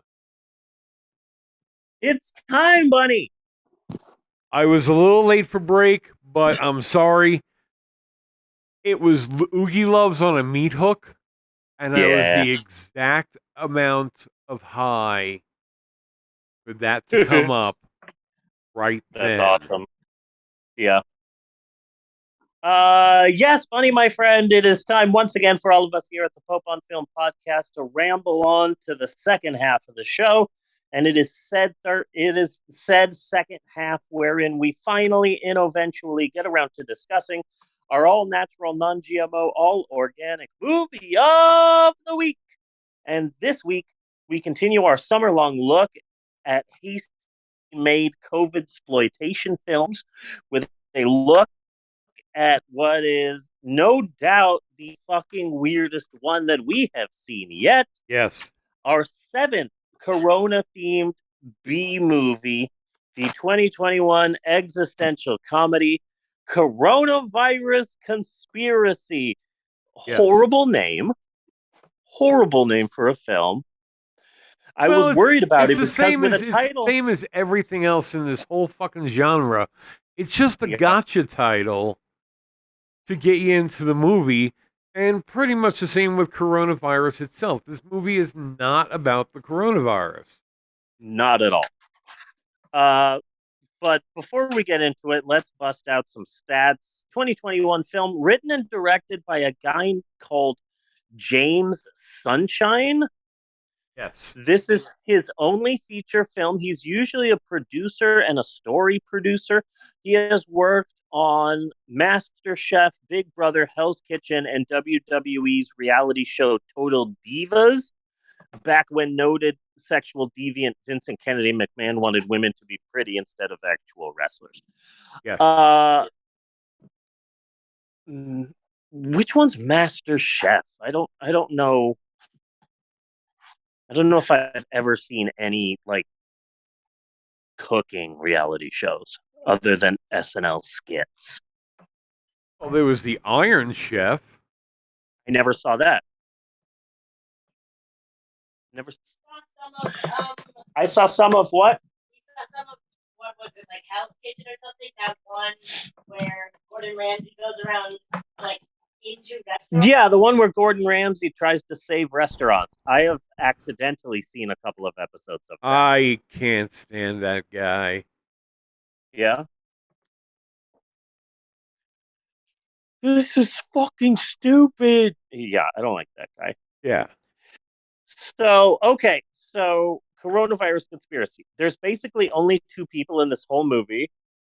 A retired zookeeper. Who for a while I thought was the same person. Yeah? I had a suspicion. For a few reasons. But go ahead. Go ahead. Yeah, there is no way for anyone to know where the movie goes when you just start the film, you know? Yeah. So there's only two people in the film: a retired zookeeper and an insane economist with a look that can best be described as into the Bunny Williams verse. Yes. It scared me a bit. Just how much he looked like you. So the two guys, we never learned their character names.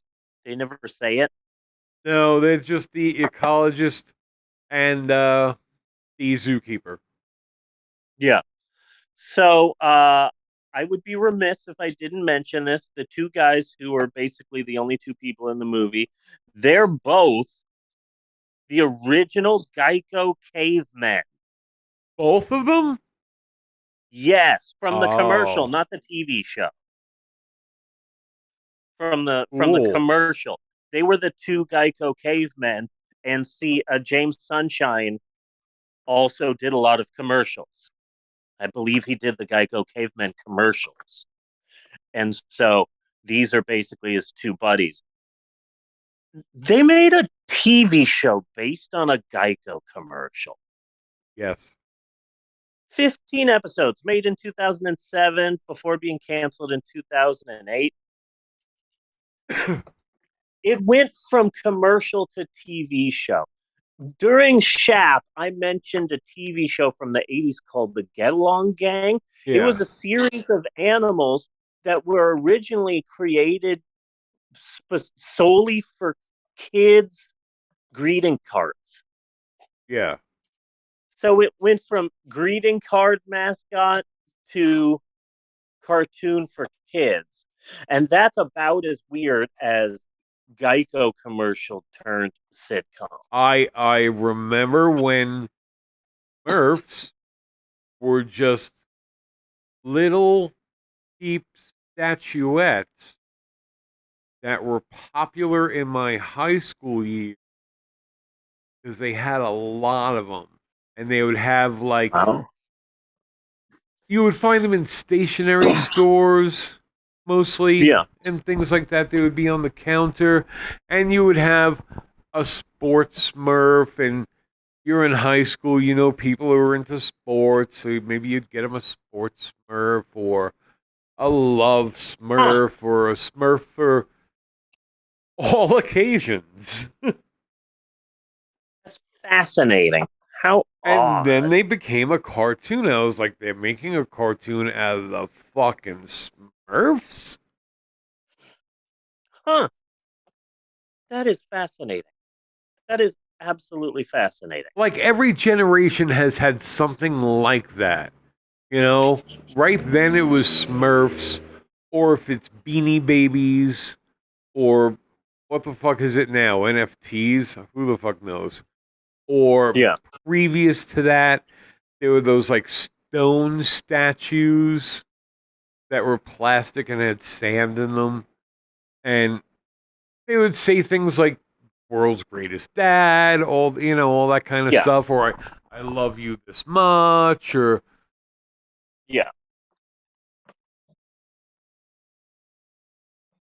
Okay, Maxwell. Where were we when I derailed us? We were talking Hey, about Maxwell. the Geico caveman. What are you talking about? This is me, Malin, your normal podcast host, talking in a not at all weird way. Okay. This is how I talk. Okay. So, a fun fact about the Geico Caveman TV show, since these two guys in this movie were the Geico Cavemen, there was a character named Diane who was in 3 episodes of the Caveman TV show. Yeah. We now know her as Flo, the progressive lady. Really? Yeah. It's weird to think that she had a character on a TV show, but we know her more from progressive ads. Yes.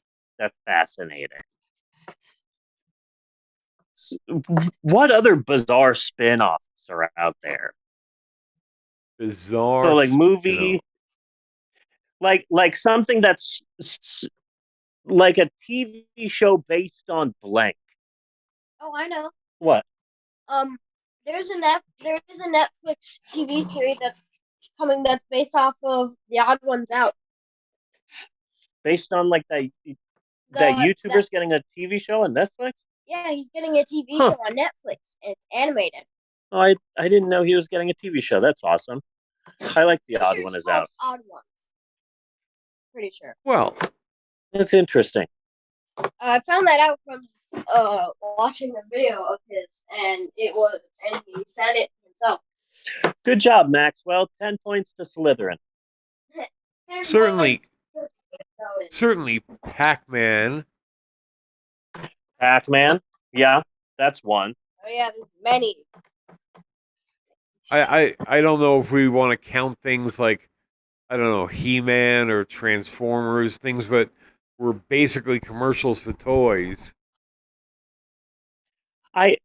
I'm still weirded out about the Mighty Morphin Power Rangers.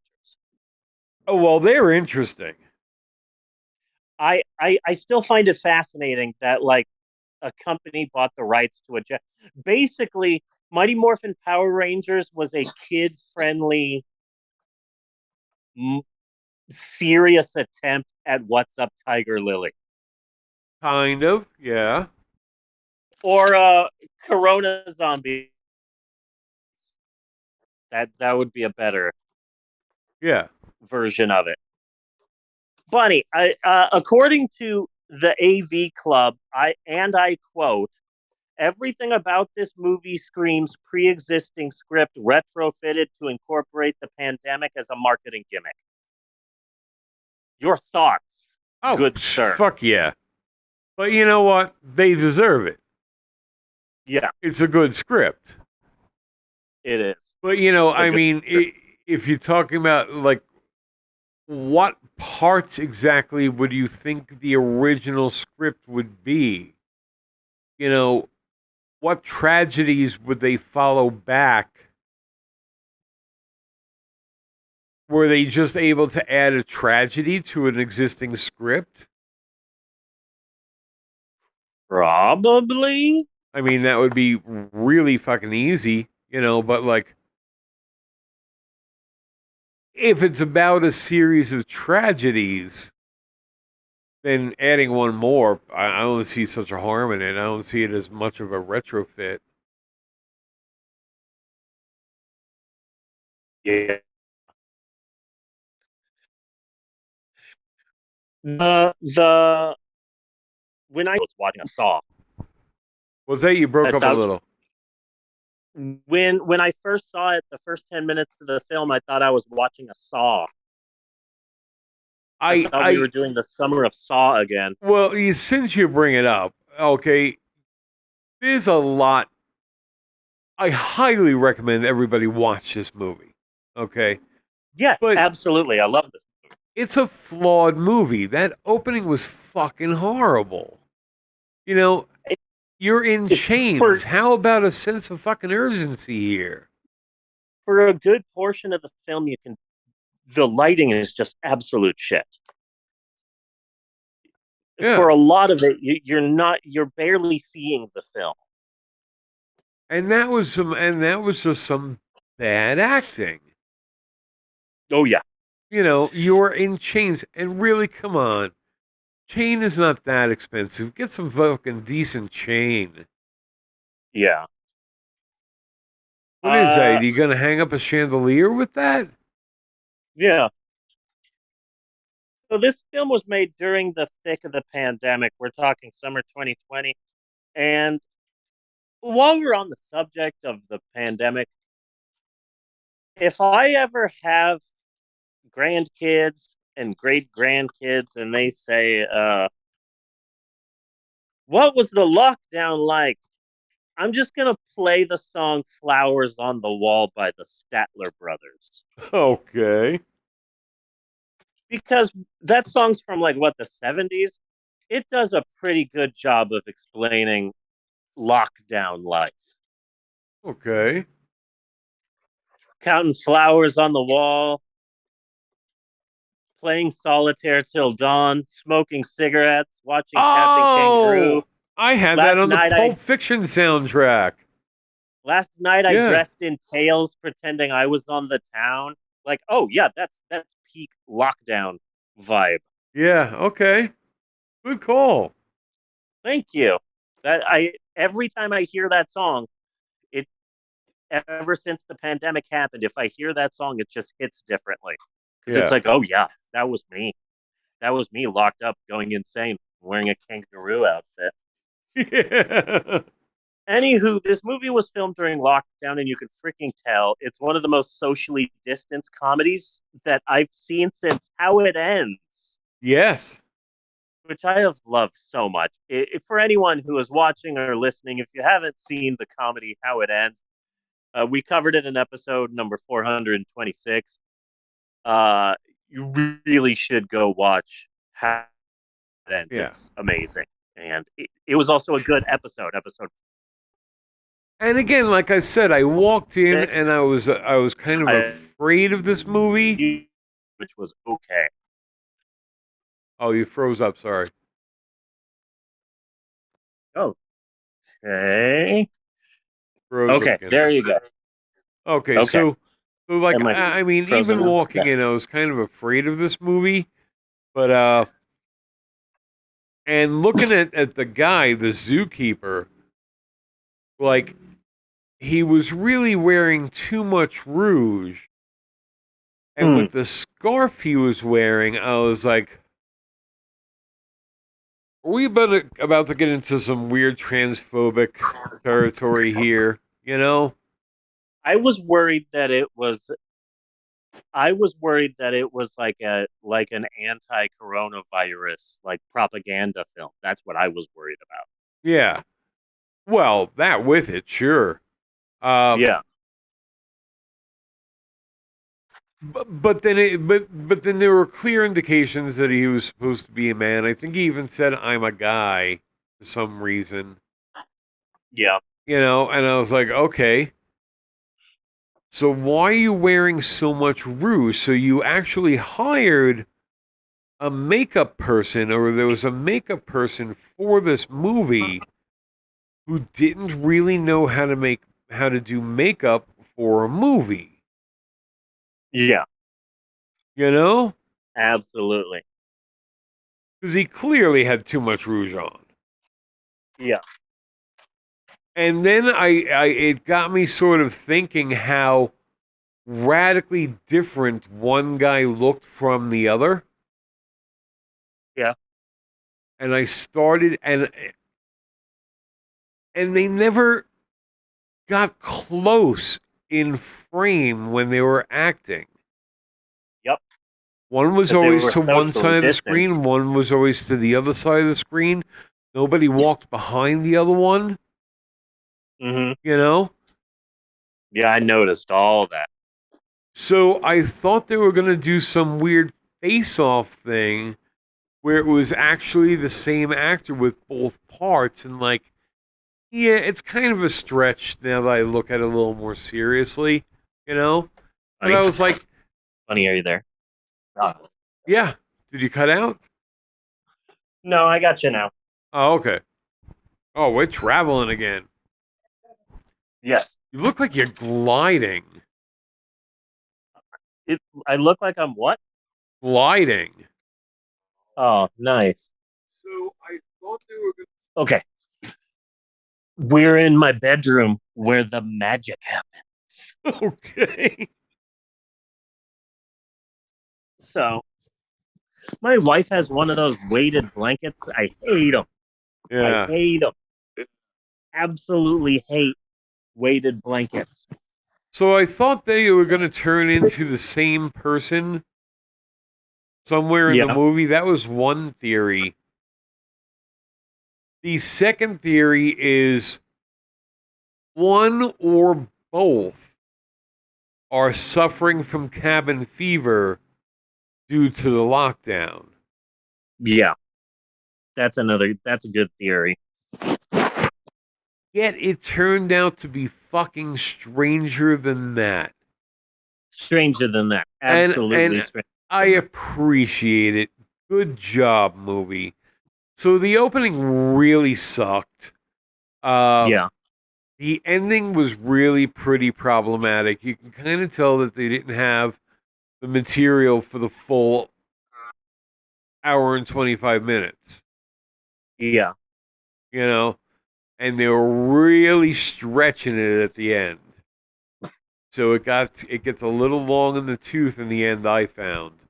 But overall, I had a lot of fucking fun. Okay. Maxwell, I love you. Cool. Can you leave the room for for a little bit? For about a minute or two. And then you can come right back. Okay? Okay. Bunny, we're gonna talk about Ram Ranch. Okay. Okay. I know about well, where did he come up in the movie first? Because I know I heard it, but one of the reboots, the national anthem is Ram Ranch. Oh yes, okay, yeah. Ram Ranch is a podcast. It's usually about 6 to 8 to 10 minutes long. Okay. And it's nothing but highly descriptive gay porn. Okay. But it's done in like a comedy way. And it's this guy with this weird ass voice. And it's just, and he focuses on a lot of the same people. What was it? Is it Andrew or Edward? What? I don't know. Prince Harry. Prince Harry. There you go. Prince Harry, 18 hard cocks, slurping them down. Ram Ranch boys, naked ranch hands, fucking and sucking and fucking and sucking. Prince Harry, up and down, up and down, up and down. Ride them cocks, boys. Up and down, up and down, up and down. Ram Ranch really rocks. Prince Harry, 18, 12-inch black cocks. It's really fucking bizarre. And I had never heard of it until Aaron from Game Grumps, for some reason lately, has been obsessed with Ram Ranch. And he'll be playing some Sonic game or a Mario game, and suddenly he'll just be a Mario, Sonic, 18 Ram Ranch boys, rock hard cocks. And so I had never heard of Ram Ranch until they mentioned it. And now it's you can hear them on YouTube, you can hear them anywhere. Just search Ram Ranch and you'll find all this bizarre gay porn. It's really weird, and they play like really horrible porn music in the background, and sometimes they'll be doing like porn sound effects. It's really weird. Yeah. And I learned about it about a week before I saw this film, and in the film, in the absolute best part with all of the different Earths, yes, the different realities. One of them, the Pledge of Allegiance, was that it? The national anthem was Ram Ranch, and I was really excited to be able to discuss Danhausen and Ram Ranch in one episode of the podcast. Yes. It's really amazing. Did I play you a Ram Ranch or two? No, but I've explained it in such detail. In such great detail. Yeah. Okay. Plenty of it. After this, we can listen to a few Ram Ranches. I mean, because I know you'll want to. So, because it's art, it really is just it's art, and I know you care about art. Do I? You do. When? Since forever, since I've known you, since you married me, a work of art. Oh, smooth, babe. Thanks. Smooth like diarrhea. That's me. The thing is that this movie is is halfway into this film. It takes such a bizarre, weird, wonderful turn that like I don't want to ruin it. Oh, Yeah. That's how bizarre of a turn this movie takes. I don't want to spoil what it is, but fucking Harambe and memes.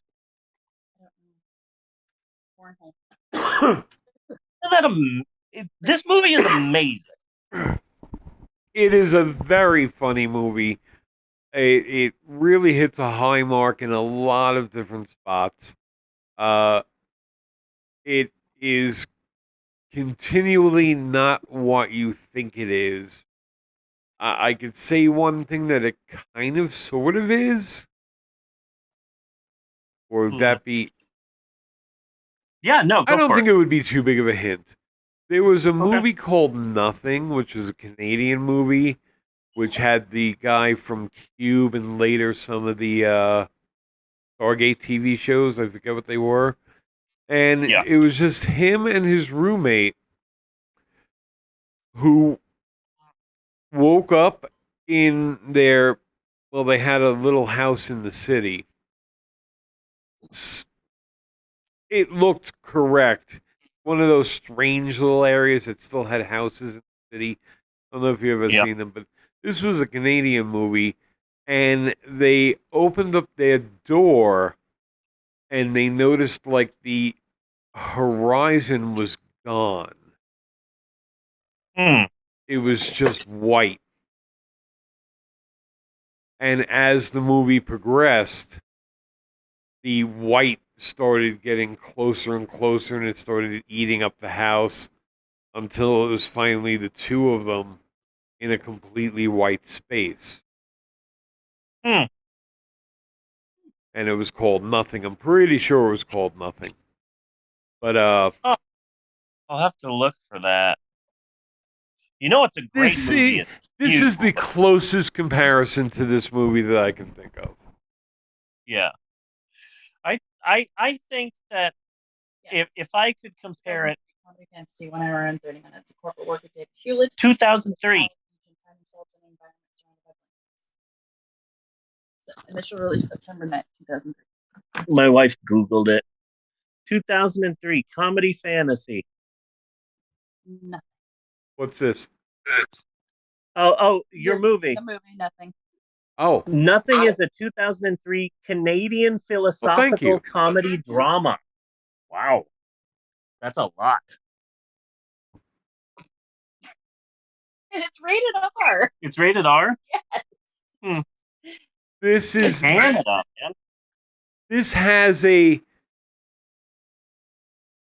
it's like the closest comparison. No, not really quite the same, but there's a certain similarity. I mean, having seen specific scenes in the movie and looking at the poster for Nothing, yes. No. Absolutely. Yeah. I like to think that that this is without a doubt the best COVID exploitation film we have seen so far this summer. Yeah. Well, again, for one, it was barely about coronavirus. Yeah. Yeah. You know. But next week, in the next episode of the podcast, we're doing the big one, the big budget one with Demi Moore. Oh. It was produced by Michael Bay. He was the executive producer. He didn't write it or direct it, but once the movie came out, everyone said the same thing. Oh, great. Michael Bay made a coronavirus movie. Okay. So it's big budget, and it stars Archie, and that's the movie Songbird. I've never seen it before, but it's supposed to be absolute shit. Made during lockdown. Okay. So that's what we're watching next week. It's so definitely going to be down. And do you realize that would be the second time that Archie has appeared on this podcast? Isn't that crazy? Yeah. AJ Appa. Yeah. Is the actor's name. We did it here, and we did that Christian movie. Yeah, that one where he's a singer or something. Yeah, Yeah, I vaguely remember that. that's all it deserves. Yeah. That You're so impressed that what? I somehow spilled water last night and none of it got on any of the electronics. Nice. Like- Good job, honey. Yeah. You're a great water spiller. Hmm. 10-minute warning. So tired. I am so tired. So this movie, I don't have anything else. I've been off book for quite a while. Yeah. This movie is amazing. It's funny. It is shit. Yes. To be clear, it is a shitty film, and the acting is bad, and the lighting is non-existent, and the camera's there, Yeah. but it is like low budget. But halfway through it, it takes a turn that's so batshit insane, and there's a lead up to the end. The end really is sort of they wrote themselves into a hole, and they decided they just end the movie. Yeah. They just end it. It's the same problem I had with the movie Yesterday. It's a great premise and it goes really high, and then it's like, shit, I don't know how to end this film. Let's just end it. Yeah. Very abrupt. But it gets so crazy wacky that you can't help but love this movie. And I absolutely love this. I am shocked that this is the director's only film. Yes. Well, so far he's probably going to get something else. Because this is an incredible movie and everyone should watch it. The turn that it takes is insane. I keep looking at this poster and thinking that it's you. I have done this a couple of times. I mean, do you see him? Do you see Bunny? What? 2 bunnies? Which one do I shoot? That's amazing.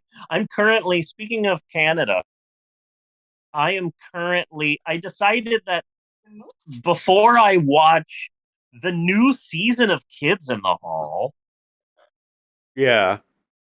I have to watch all of the original Kids in the Hall. And then I have to watch Brain Candy for the 50th time. And then I have to watch their mini-series, Kids in the Hall Death Comes to Town. And then I can watch the new season of Kids in the Hall. So I'm currently at season 3, episode 12, and it's wonderful. It brings me so much joy to be watching Kids in the Hall again. Good. So nice. I've been balls deep into Canadian life. I even started watching this documentary about the Kids in the Hall. Yeah. That's on Amazon Prime called Comedy Punks. Really? One of them says this great thing that we thought we were going to be Nirvana, but instead we were Sonic Youth. In that, oh yeah, everybody loves the Kids in the Hall, and oh, you're so influential, and you've changed comedy, and also you didn't make a nickel. Yeah. So very much Sonic Youth instead of Nirvana. Anyway, everyone should watch this film. I don't know where you would find this film. I don't know exactly where you would find this film either. It's out there somewhere. Start with their IMDb page. Yeah. But this is an incredible movie starring 2 former cavemen. Geico cavemen. Yes. So weird. That they made a TV show based on a Geico insurance commercial. That's bizarre. Yes. That is weird. Yes, it is. Series of commercials. Yeah. But next week, but Bunny and I both highly suggest that you should go and watch this movie.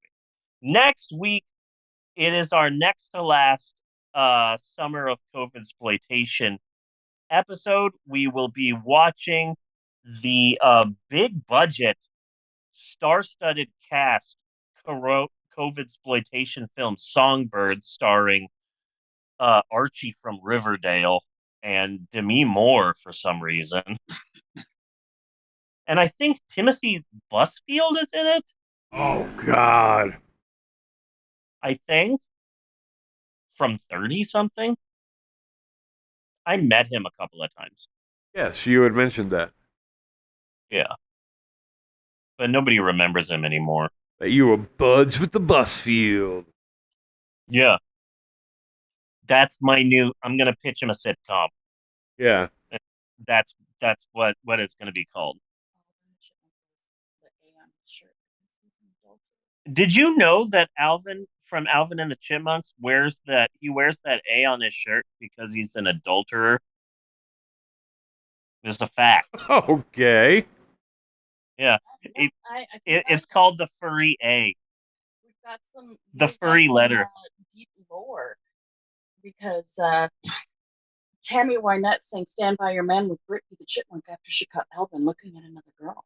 So it tracks. Like we got some lore on it. Alvin and the Chipmunks lore. Yeah. That's where our podcast has gone.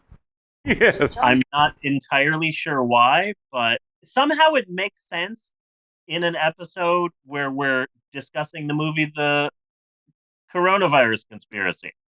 Might as well. We might have to make a meme out of it. Yeah. So next episode, we're doing Songbird. I'm pretty sure this is going to be horrible. It got atrocious reviews. It's like it's a film in the future. It's kind of like 2025 with a budget. Yeah. It sounds like another level of horrible. Yeah, but we have to pay penance for this week's movie, which was a lot of fun. So, and then after that, we're watching Virus Shark, and so that should be hopefully a good ending. Virus I just got Shark. I just got a copy of Sharkula. I'm so excited. Okay. What?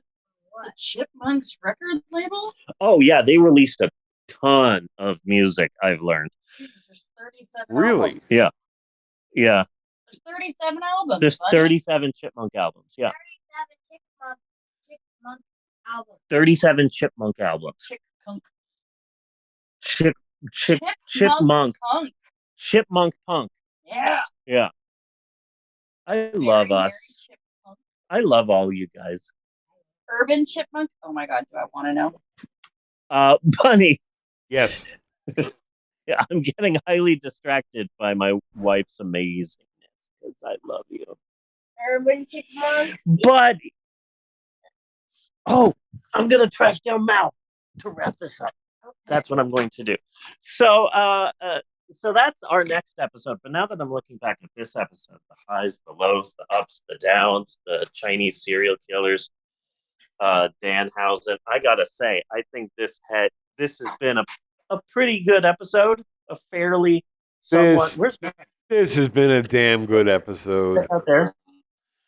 You know what? I agree with you. I didn't want to, step on your toes or anything. But yes, I concur.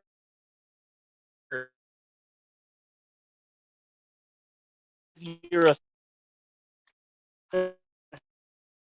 good sir. Okay, you're just breaking Bunny, up a are you little there. Bunny. I can hear you. You're not moving, though. I think it's all the walk. Okay, there you go. Okay. So until next week, I am Bunny Williams. With your good sir. And I am Mei Lin, and on behalf of Natasha and Maxwell and everybody else, I just want to say thanks for listening, and we will see you next week. It froze again. Dang it. Maybe next week we won't use the phone. I think that's what I have learned. Yes. Still frozen. There you go. Okay. Maybe next week I won't use the phone. This has been an interesting experiment. But okay. On behalf of Natasha and Maxwell and everybody, I just want to say thanks for listening, and we will see you next week, you godless heathens. You truffles and poopy tents. There you go. And you Corona conspiracies and cookie. Thanks. Do do do do do do do do do do do do do do do do do do. Skitty papa do wow. Cut and